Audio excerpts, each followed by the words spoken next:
안녕하세요. 부동산의 부동산 스터디 운영자 부동산입니다.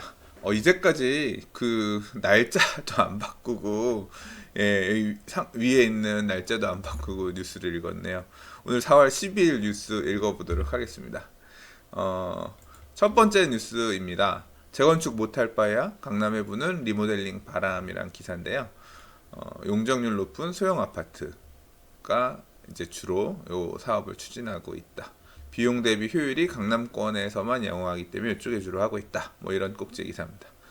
그러니까 예전에는 재건축 90년대에 지은 아파트 같은 경우에 재건축 사업하려면 40년을 기다렸어야 되거든요. 근데 이제 그게 30년으로 완화가 돼서 90년대 아파트들이 이제 지금 30년이라고 하면 2000년, 2010년, 2020년 하면 이제 앞으로 한 5, 6년, 7, 8년 이후에는 재건축 사업을 할 수 있잖아요. 그런데 재건축을 하지 않고 리모델링을 택하고 있는 단지들이 뭐 지금 강남 3구, 강남 서초 송파 3구에서만 한 15개 단지 정도 된다라는 얘기예요. 보시면 이제 뭐 92년, 83년, 92년, 91년, 90년대 초반에 지은 아파트들이 대부분이죠. 근데 이런 아파트들이 그럴 수밖에 없는 이유가 있습니다. 재건축 사업을 하려면 중요한 게 대지 지분이에요. 그러니까 지금 그러니까 과거의 소형 아파트 같은 경우는 중층 여기 보면 용적률이 뭐 한 180%에서 한 230% 정도 선으로 과거에 지었다는 건데 이제 여기가 이제 3종 주거 지역이면 3종이니까 300%, 299% 이렇게까지 올라갈 수 있긴 하지만 기존에 깔고 있었던 것도 소형이다 보니까 대지 지분이 원체 작았던 거죠. 그러니까 건물을 다 부수고 나면 건물 밑에 있는 땅 지분만 남는데 소형 아파트 같은 경우는 지금도 뭐 대지 지분이 몇 평 안 되는 거예요. 그러니까 지금 여기 보면 개포대치 아파트 같은 경우는 1,700여 가구 대단지지만 전용 39에서 49제곱미터인데다 용적률이 180%. 그럼 아마 제가 볼 때 이건 대지 지분 뭐 대여섯 평에서 7평? 뭐 그 정도밖에 아마 안 될 거예요. 뭐 정확한 건 계산해 봐야겠지만. 그러니까 이게 재건축 사업을 하더라도 결국은 뭐 10평대 아파트밖에 될 수가 없는 거죠. 이런 데 같은 경우는. 그래서 리모델링을 하면 대신 이제 전용 면적이 얼마를 이렇게 늘릴 수 있거든요. 그래서 이제 그런 형태로 좀 리모델링 쪽으로 가닥을 잡고 간다는 것 같아요. 그러니까 뭐 이제 그 외에 과거에 계속 이제 문제가 됐던 게 그 수직 증축하는 그러니까 아파트를 주차장 공간 이런 거 확보하기 위해서 한 층씩 올려서 최대 이제 세 개 층까지 수직 증축을 할 수 있대요. 그리고 과거에는 리모델링이 5분의 4, 80% 동의가 필요했는데 지금은 이제 75% 동의만 하면 되니까 재건축으로 가기는 여의치 않은 사업장들이 이제 지금 집도 아닌 이제 25년, 이제 30년 돼가니까 좀 리모델링을 본격적으로 해보자 이렇게 움직임이 있다는 것 같아요. 뭐 충분히 고려해 볼 수 있는 그런 상황이라고 생각합니다. 근데 이게 보면 강남에만 비용 대비 효율이 양호하다는 게 뭐냐면 리보넬링은 추가적으로 늘어나는 이제 공급 세대 수가 얼마 없다 보니까 사실상 내가 내 돈 들여서 이제 리모델링을 하는 형태가 되거든요. 그래서 이게 그냥 나는 지금도 괜찮다. 굳이 안 늘어나도 된다. 그냥 뭐 나 내 집 고쳐서 살래. 우리 집 수리한 지 얼마 안 돼서 굳이 뭐 안 해도 돼. 이런 어 니즈들이 많이 굳이 이 집 안 살아도 되니까 그냥 난 팔고 다른 데 갈래 이런 사람도 있고 그냥 이 상태가 좋아야 하는 사람들도 있고 뭐 더 늘릴 필요 없어야 하는 사람들도 있고 하다 보니까 이제 동의 이게 그러니까 그런 사람들도 당연히 비용 더 들어가는 거에 대해서 부담이 있겠죠. 근데 이제 재건축 강남권 재건축 같은 경우는 재건축하면 일반 분양에 대한 수입이 되게 높게 나오거든요. 근데 리모델링은 수입이 나올 수 있는 게 한계가 있고 그렇다고 해서 이제 강북권에 있는 아파트들, 이제 강북권이라고 좀 표현하긴 그렇지만 비인기 지역들 같은 경우는 분양 결국 들어가는 조합원들이 부담해야 되는 비용은 많은데 분양 수입은 적다 보니까 사업성이 별로 없는 거죠. 그래서 일단은 강남권 중심으로 이런 리모델링이 움직임이 있다.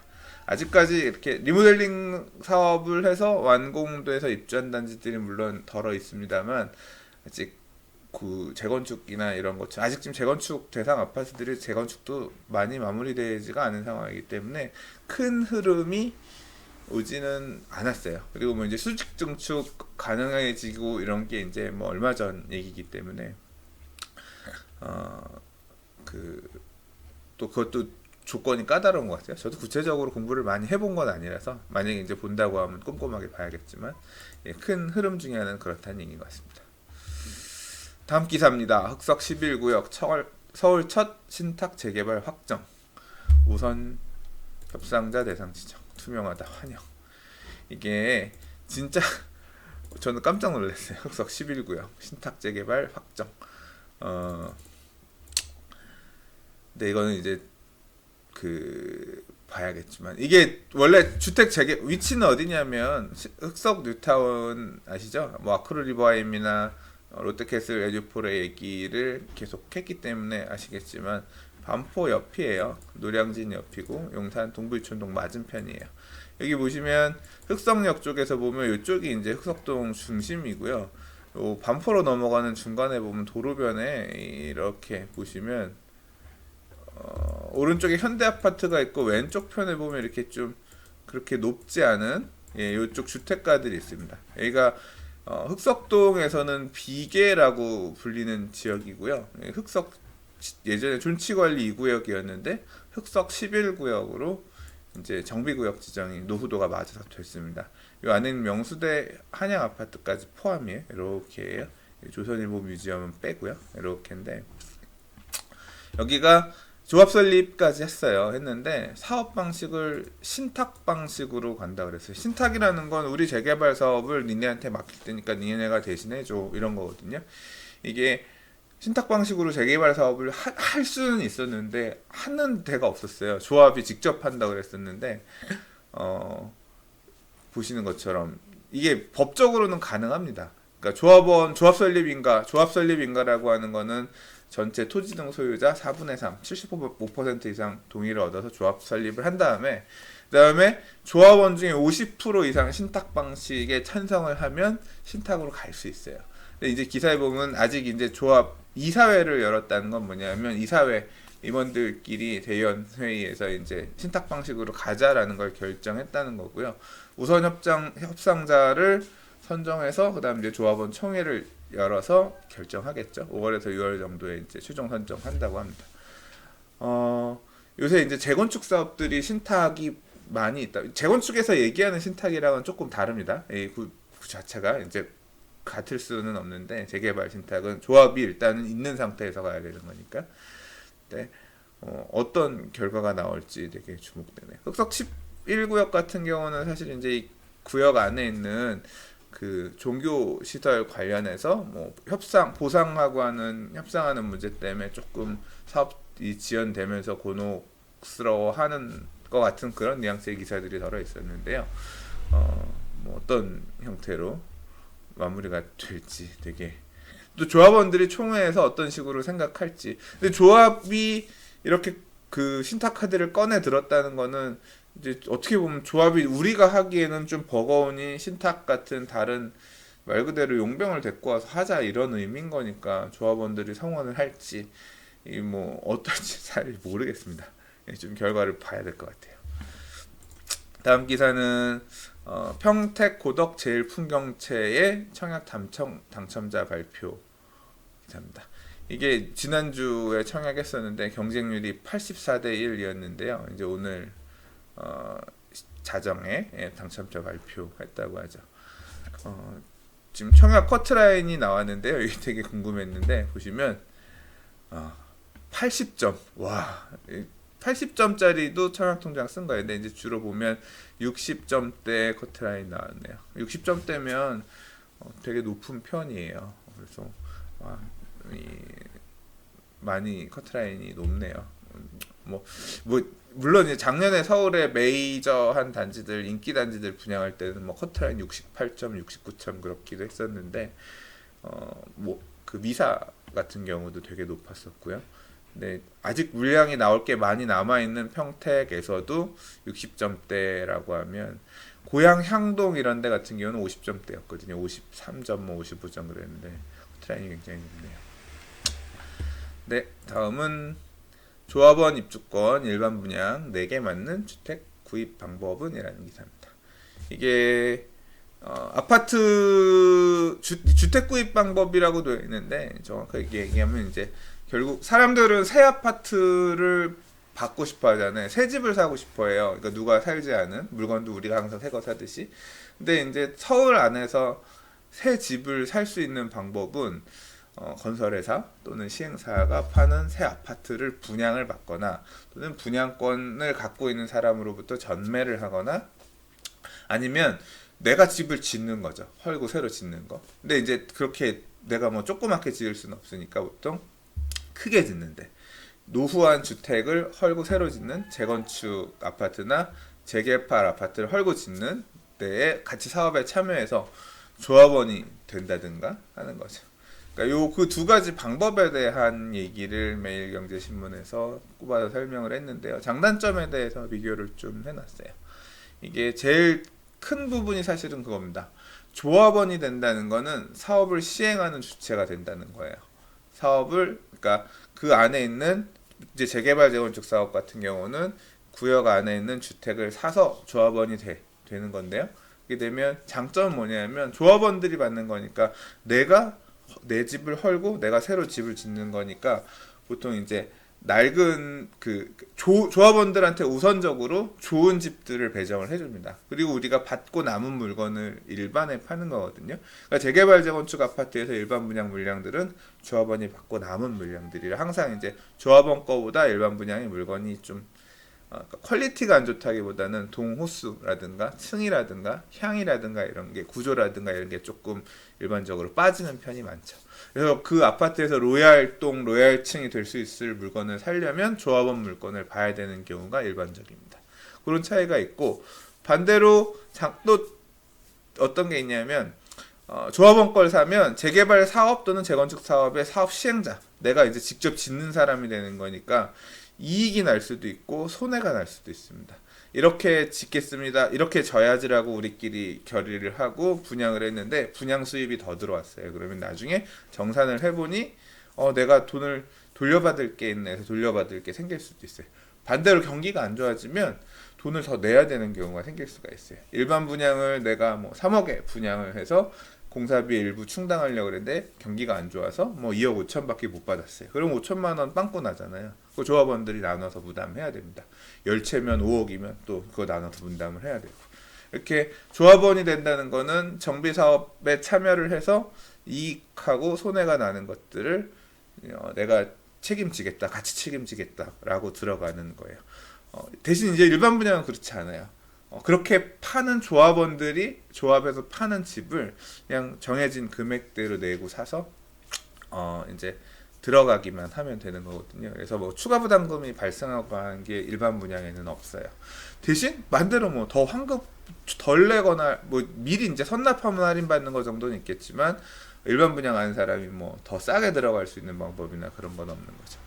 그리고 이제 세무 관련해서도 좀 차이가 있는데요. 기사에서는 되게 두루뭉실하게 얘기를 해놨는데 세무 부분은 일반 분양권, 조합원 입주권, 그 다음에 주택으로 지금 주택 구입 방법이라고 했지만 둘 다 주택으로 보지 않고 소득세법상에서는 입주권으로 따로 명시하고 있고 분양권은 또 부동산에 관한 권리라고 해서 좀 항목 자체가 다릅니다.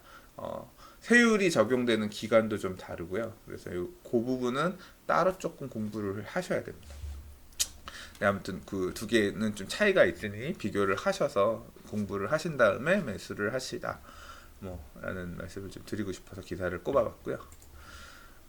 강남 과천 전세가 아파트 전세가 평당 2천만 원 돌파 2000년 이래 최고다라는 기사입니다. 전세가들이 꾸준히 상승을 해서 강남구하고 과천 쪽이 이제 강남구 같은 경우는 작년 12월에 이미 2천만 원 돌파를 했다고 하고 과천 같은 경우는 요번에 이제 돌파를 했대요.